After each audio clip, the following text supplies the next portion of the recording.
Hello, welcome back to my channel. In this episode I'm going to be doing the Bookish Scenarios Tag by Lindsey Kramer. I was tagged by Hugo Reads. If you haven't checked him out already, please go check out his channel. He's hilariously funny. He's a complete nutcase. If you know me, you know that I do love a nutter, and Hugo is a proper certifiable lunatic. He's very, very funny, and he's really into his books, and he's a very smart guy. But he's a fabulous guy, he's very funny, and I do recommend you check out his channel. So this is going to be the Bookish Scenarios Tag, but before I get started with that tag, I've got a little bit of housekeeping to take care of. So to give you some context, I have been in something of a love fest with Books Yada Yada, featuring Deana.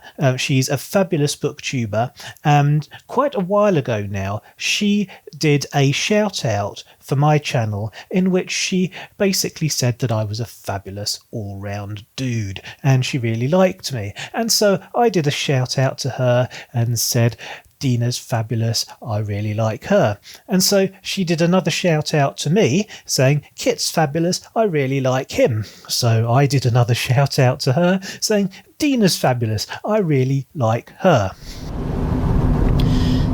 Looks like we got us a circle jerk.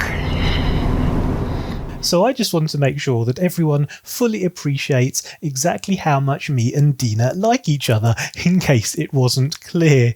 And now that that's out of the way, I want to directly reference her most recent video, not the shout out part, but that was very lovely, of course. I do enjoy getting a shout out from anybody. But in that video, she discussed a book called The Nanny. It actually looks like a really interesting book. I am going to check it out. But she kind of talked a lot about nannies in the opening section of her discussion of this book, and basically said what we all feel, which is nannies are essentially scary creatures who we don't really trust, and you should certainly never trust a nanny with your children. Nannies are scary, they're deranged, they're usually psychopaths, unless of course they're Mary Poppins, in which case they're worryingly sexy and you should probably stay away from them as well.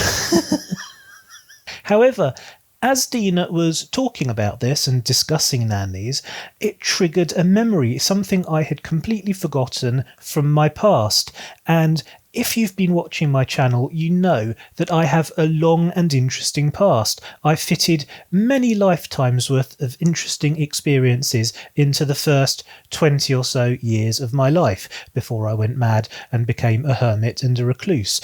And one of these experiences, believe it or not, and I swear to you this is the absolute gospel truth, I was a nanny. I was 18 years old, and my mother, who, as you probably know, was an actress, she was working with another actress, and this actress had two sons, a 9-year-old boy and a 13-year-old boy, and she was going away for the Christmas period. Now, her sons didn't actually live with her full time. They lived with their father out in the country on a farm. They were farm boys, very, very rural. They were being educated at a posh private school in the country. They were not city kids, but they were going to be staying at their mum's house over the Christmas period, and for reasons that I can't fully remember, their mum, this actress that my mum was working with, had to go away over Christmas, and so she was stuck with these two boys and needed someone to look after them.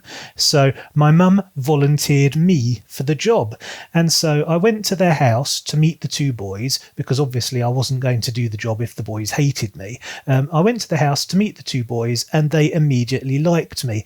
Prior to me arriving, they had been very, very reluctant to have any sort of nanny looking after them, but certainly not a male one. They didn't like that idea at all.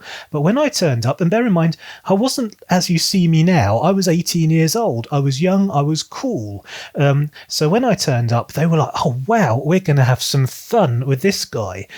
So they were very enthusiastic about me being their nanny. I was going to live in the house with them and cook the meals, bills, maintain the house, do the vacuuming and the washing up and the laundry and all that sort of thing. And I was going to keep the boys occupied over the Christmas period. I think I was there for maybe 2 weeks. I can't remember for sure.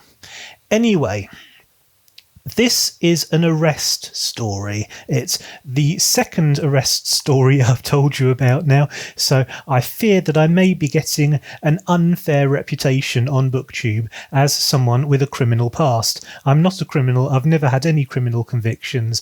I've only been arrested twice in my life, and on both occasions I was completely innocent. This is the first arrest. This is a prequel, if you will. This happened a couple of years before the incident in the woods that I've already told you about.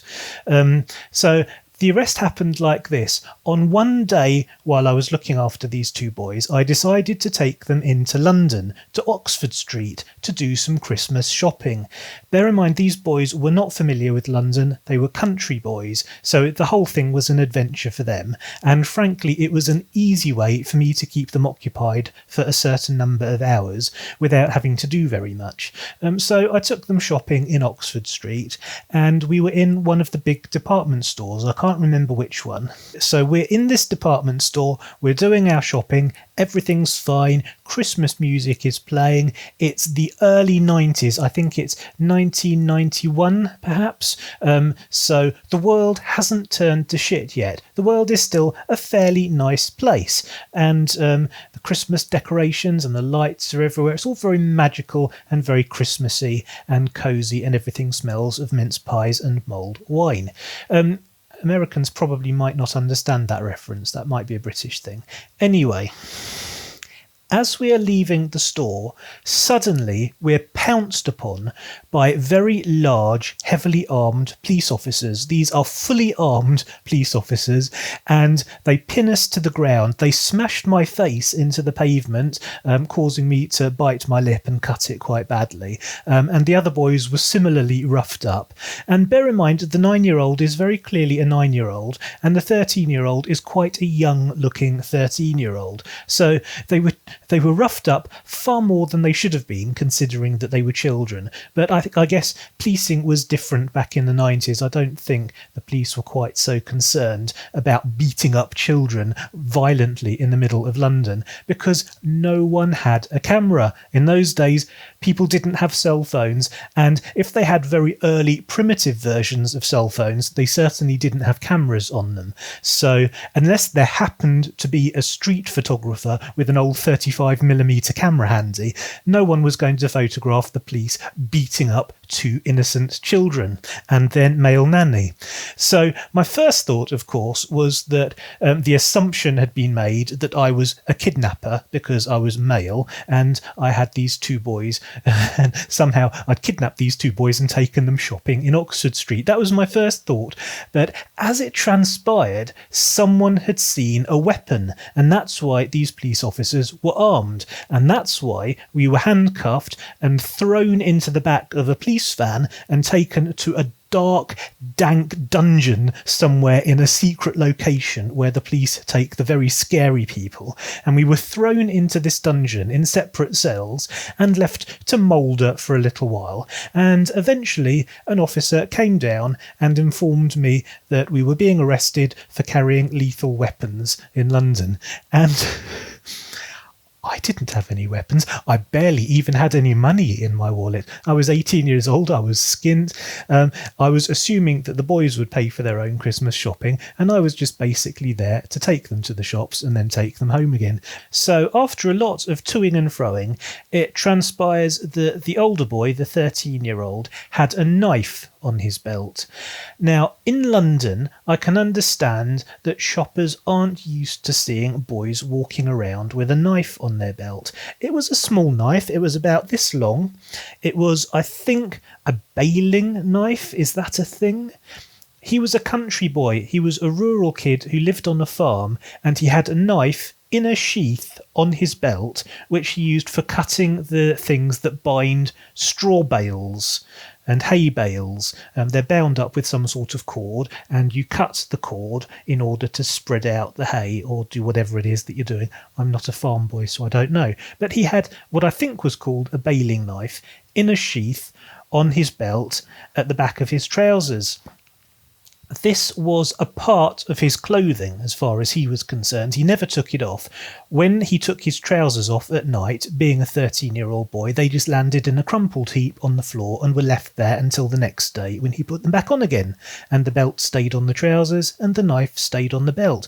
So he wasn't even aware that he was wearing the knife because it was just a part of his clothing. But as far as the shoppers were concerned, obviously some alarmed Karen had phoned up the police in a tizzy, because there was a boy walking around armed with a knife. So as a result of that, we were all thrown in jail. We stayed there for several hours because, of course, the mother was far away. I'm not sure where she was or what she was doing, but the whole point was that she was far away and I was there looking after the kids. And so it took a while for her to get contacted and to make her way to the police station to bail us all out, and explain to the officers that no one was wielding a knife. Apparently that was the complaint that had been made. We were wielding knives. No one was wielding a knife. He just happened to be wearing it on his belt because that was part of the accoutrements of his clothing, and it was all innocent. So they let us go. The knife was returned to the boy, and we all went home and continued with our Christmas. In fact, I believe we played Monopoly for the next 5 or 6 hours. But anyway, that is my second arrest story, but it's a prequel because it's the arrest that happened a couple of years prior to the one in the woods. There you're learning a little bit more about me. It's completely relevant to the nanny thing which Deana was talking about, and I'm going to add the nanny onto my TBR. So you've got a little bit of a TBR content in the video as well. So on with the tag. Question number 1. You have to get rid of all your books, and you can only keep one from each of these genres: contemporary, fantasy, non-fiction, and one other genre of your choosing. What books do you keep? Well, to start off with, contemporary is a little bit confusing. I'm going to assume that contemporary means something set during modern times. And for me personally, modern times means anything in my lifetime, anything from the 70s to the present day. So for a contemporary book, I'm going to choose the Borribles. I'll actually choose the Borribles trilogy. You've heard me talk about these books several times before, so I won't belabor the point, but they are fabulous children's books, and they were written and are set in the 70s and 80s. So by my reckoning, they're contemporary and I love them. For fantasy, as you well know, I love the Catherine Kerr Devry books, but there are too many of them to be convenient for this tag. So I'm just going to say the Empire trilogy, which is definitely my second favourite, and they're much more convenient. It's just 3 books. They're big books, but I absolutely love them. They're a perfect standalone trilogy, and I read them over and over again constantly. So although they're big and chunky, I can actually get through them quite quickly, and I love them to bits and I never get bored with them. So that's my fantasy pick. Non-fiction, I'm going to choose At Home by Bill Bryson. Bill Bryson, as you know, is my favourite non-fiction author. He's brilliant. He mostly writes travel books, but he's also written a couple of books about the English language, and he wrote a really big science book called A Short History of Nearly Everything, which I love. But for this pick, I'm choosing At Home, which is a history of domestic stuff, and it's very wide-ranging. I'm not really making much of an effort to sell this book to you because it's just occurred to me that I can make a whole separate video about that. But I will say that it's a very interesting book. Bryson is probably best known for the humour in his books, and his books are generally hilariously funny. I get belly laughs reading Bryson's books, and I have to say that At Home is the least funny of all his books. It doesn't make me laugh at all, apart from possibly 1 or 2 minor chuckles.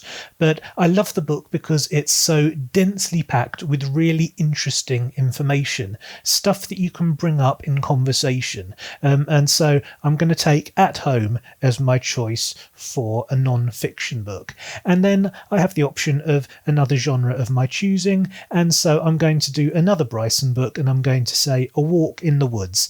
A Walk in the Woods is my favourite of Bryson's books because it's adventurous and it's also, in my opinion, the most funny. So it ticks two very big boxes for me.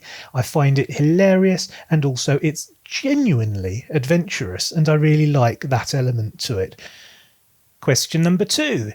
You're at the bookstore and you hear a teenager telling their mum they don't like to read, but their mum insists they pick something.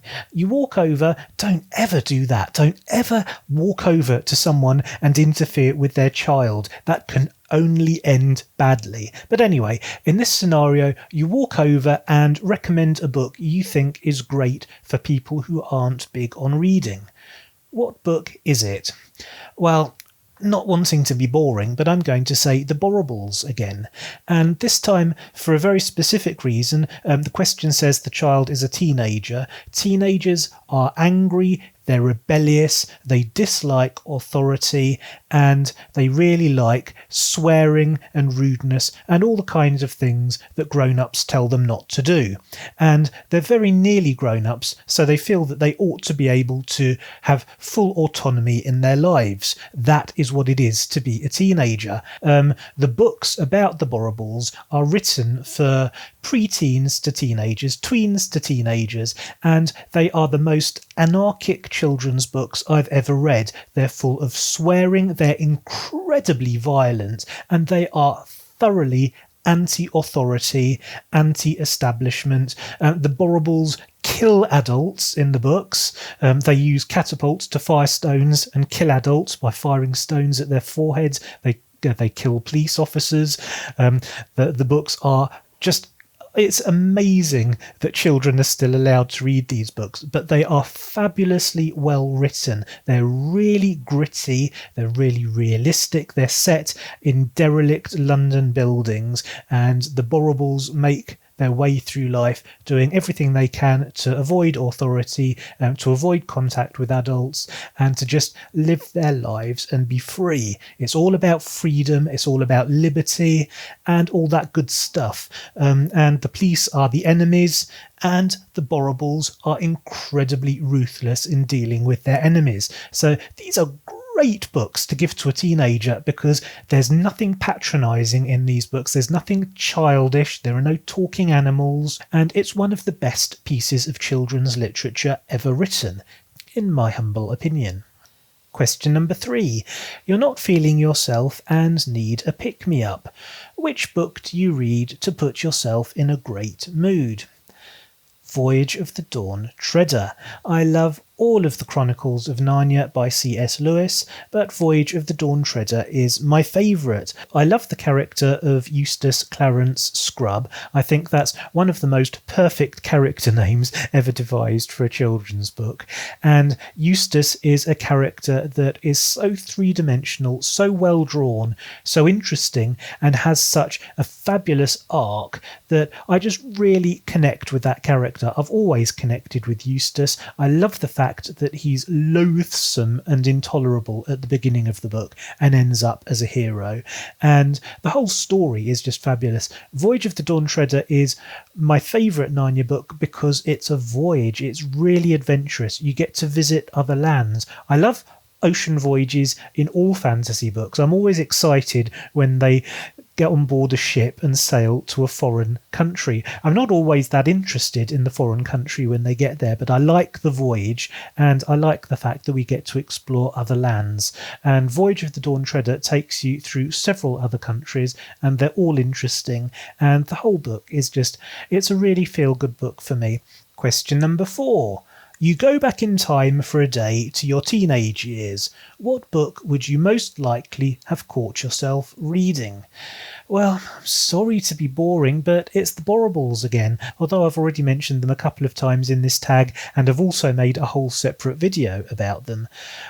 If I travel back in time and catch myself reading, the chances are what I was reading as a teenager was the Borribles books. Question number 5. Your friend surprises you with a 4-day trip and you have 1 hour to pack. Which book do you bring to read on the way? The Keys to Paradise. Again, this is a book that I discussed in a previous video. Very few people watched that, so if you haven't seen my video about The Keys to Paradise, please go and watch it. This is a fabulous book. It's a very obscure fantasy book that almost no one has heard of. It was written by Robert E. Vardman, and it's a really good standalone fantasy trilogy. It's got lots of the fantasy tropes that I enjoy, and also a few original elements as well. But there's nothing remarkable about it as a book. It's just one of those comfortable, cosy reads that I enjoy when I'm in the mood for something simple. Question number 6. Your house has been robbed. Don't worry, everyone is safe, but your bookshelf has been raided. What's the book you really hope is safe? Well, I'm going to be a little bit smug now, because really my bookshelf is the least of my concerns. If my house was to be robbed, I would be very, very worried about several things, and to be honest, I wouldn't really give much of a toss about my bookcase, because all of the books on it are old and tatty. There's nothing of any value on my bookcase. All of the books that I own in physical form, I either already have backed up on my Kindle. All my favourite books I've got on my Kindle, and my Kindle is how I read my books now. And if it's not on my Kindle, I could very easily get it on my Kindle if I really wanted to, for not very much money. But the chances are, if I haven't got it on my Kindle, it's because I'm not that fussed about it anyway. So if you're a burglar and you break into my house, by all means, take the books, just leave my cat alone and don't touch any of my electrical equipment, please. Not that I'm encouraging anyone to burgle me, by the way. If you break into my house, I will kill you. Fair warning. Question number 7. Your friend borrows a book and returns it in awful condition. Do you A. just pretend you haven't noticed, B. ask them to repurchase it, or C. secretly do the same to something of theirs? Well, first of all, I would never do the same to something of theirs, because I'm not a vengeful person, and I don't like the idea of destroying property just to get back at someone for destroying my property. That's just destructive, it's stupid, it doesn't achieve anything. As far as pretending I haven't noticed, that's not something I'm capable of. I'm not good at pretending. If I'm having a thought or a feeling, chances are everyone within 100 miles is going to be aware of the fact that Kit is having this thought or this feeling. So really the most likely outcome is that I would ask them to repurchase it. And on that note, I think I'll call it a day. Thank you very, very much for watching. I hope you enjoyed it. If you did, you know what to do. Please hit the subscribe button, hit the like button, and I will see you next time. See you later.